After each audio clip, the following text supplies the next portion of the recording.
নমস্কার বন্ধুরা, পাঁচফোড়ন থেকে আপনাদের স্বাগত। আজ আমি 3টে পাতার উপকারিতা বলবো। তুলসী পাতা, নিম পাতা, কারি পাতা, 3টেই হচ্ছে ভেষজ উপাদান। তার মধ্যে আজকে আমি কারি পাতার উপকারিতাটা বলবো। আমরা তো বাড়ির আশেপাশে অনেক বাড়িতেই কারি পাতা গাছ দেখতে পাই, কিন্তু কারি পাতার গুণাগুণ কি জানেন? যদি আপনি নিত্যদিন খান তার অনেক গুণ আছে। যেমন দেখবেন দক্ষিণে সব খাবারের সঙ্গে কারি পাতার ব্যবহার দেখা যায়। কারি পাতা শুধু খাবার স্বাদই বাড়ায় না, এটা আমাদের শরীরে অনেক উপকারে লাগে। যেমন 1 নম্বর ধরুন, কারি পাতা চুলের ঘনত্ব বৃদ্ধি করে।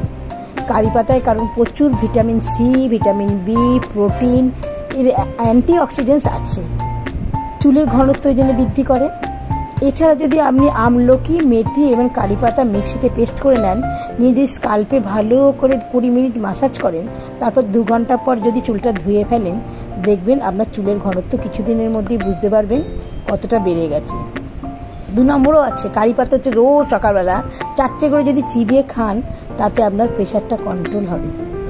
সেই জন্য নিয়মিত কারি পাতার রস পান করলে, বিভিন্ন খাবারে ব্যবহার করলে আপনার ওজন দ্রুত কমবে। এছাড়া দৃষ্টিশক্তির জন্য কারি পাতা বিশেষ উপকারী।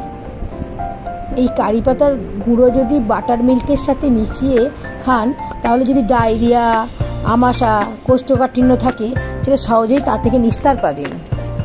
আরও উপকারিতা আছে। আমরা সকালে জলখাবারে অনেক খাবার খেয়ে ফেলি, সেটা সকলেই হজম করতে পারে না। সেটা থেকে মুক্তি পাওয়ার ব্যবস্থা আছে। এটা থেকে মুক্তি পেতে গেলে আপনি কারি পাতার ডিটক্স খান, মানে কারি পাতার যে জলটা হয় সেটা পান করুন।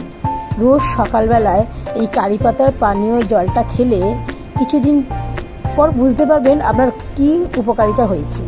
সেদিন আর চিন্তা নেই বন্ধুরা। এই ডিটক্স এত ভালো যা আপনার স্নায়ু ও পেশিকে শিথিল করতে সাহায্য করে। এই ডিটক্সটা কি আমি এর পরের আপনাকে ব্লগে বলে দেবো।